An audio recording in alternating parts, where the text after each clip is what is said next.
In Nigeria, power is not quiet. It announces itself. Sometimes it whispers, other times it walks loudly into the room and sits in the front. Today, the conversation is on Seyi Tinubu. So, on the 21st of December 2025, Seyi Tinubu, the son of Nigeria's president, was given a chieftaincy title in Ibadan by the Alafin of Oyo. He is now known as the Okanlomo of Yoruba land. This title simply translates to a cherished child, or more deeply, a uniquely cherished child. On the surface, this is not unusual. Nigeria is a country where culture, tradition, and titles still matters. Chieftaincy titles are usually given to businessmen, philanthropists, politicians, and people seen as friends of the people. But in Nigeria, context is everything. This title came just weeks after Seyi was publicly called out by Professor Wole Soyinka over his large security details. It came at a time when Nigerians are already sensitive about power, about privilege, and about visibility. And so the conversation started. Is Seyi doing too much? For some Nigerians, this moment feels symbolic. They see a young man that is stepping confidently into the public space, receiving traditional honor and moving freely in circles of power. For others, it raises question. Is he being positioned as a future politician? Is this preparation? Is this exposure intentional? Or is it simply a son standing beside his father? Many people are asking a very blunt question. Is Seyi our president? It may sound harsh, but it reflects a concern. Nigerians are used to power staying within families. We have seen it before. So when someone becomes very visible, very present, and very involved, people start to read meanings into it. Some ask, does he not have a job? Why is he everywhere? Why does he attend events tied closely to governance? There was even a time when his father publicly cautioned him on national television, asking him to stop attending Federal Executive Council meetings. That moment struck in a lot of people's mind. To many observers, Seyi Tinubu appears to be everywhere his father is. If the president travels abroad, Seyi is there. If there is a major engagement, his presence is noticed. Some Nigerians say, he is even more active than his father. Others argue that this is the first time Nigerians are seeing a president's son who is openly active, visible, and unhidden. In the past, presidential children stayed in the background. They were protected, distant, almost invisible. This feels different, but is different necessarily wrong? That is where the conversation becomes interesting. Seyi Tinubu is not an elected official. He is not a minister. He does not hold constitutional power. He is a citizen, a son, an adult with the right to exist in public spaces. Many people believe he has every right to be actively involved, every right to support his father, every right to attend events, engage with people, and build relationships.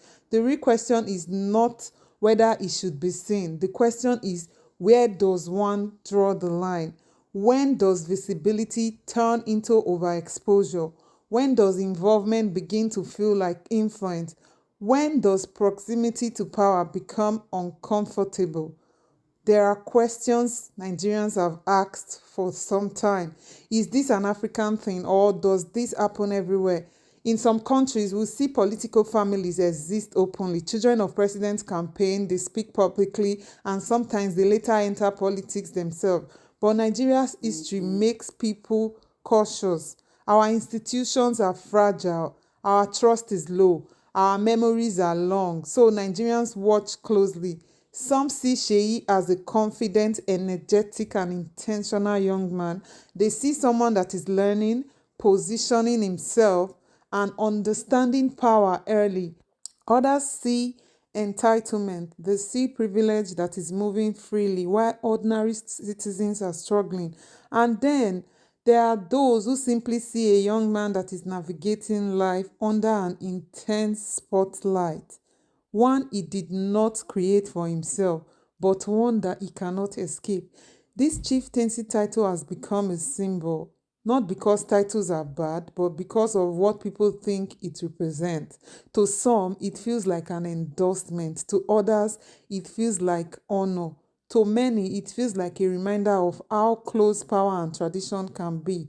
Still, it is important to say that this moment is not a crime. It is not illegal. It is not unheard of. What it is that it is sensitive. Nigeria is at a point where symbolism matters more than words. Every move is interpreted. Every appearance is analyzed. Seyi Tinubu did not ask to be the president's son, but being the president's son comes with consequences, whether fair or unfair. So the conversation continues. Is he doing too much, or Nigerians are simply reacting to something unfamiliar? Is he preparing for the future, or is he just being present? Is there privilege on display, or is he just participating? There is no single answer to all this. What matters is transparency. What matters is restraint. What matters is understanding how actions are perceived in a country where perception often becomes reality. At the same time, it is also fair to congratulate him on this title. Culture deserves respect at least. Tradition deserves recognition. Two things can be true at once. You can congratulate Sheyi and still ask questions. You can acknowledge his right to be active and still wonder about boundaries. That is Nigerian way. We question, we argue, sometimes we observe. And now the conversation moves to you. What do you think? Is Seyi Tinubu doing too much, or is Nigeria simply adjusting to a new kind of visibility? Is this normal, or does it feel excessive? At what point does it become too much? Where should the line be drawn, if at all? Leave your thoughts in the comment. Let us know where you're watching from. And as always, let us speak respectfully. If you found this conversation thoughtful, please like this video, subscribe to the channel, and turn on notifications so you do not miss the next discussion.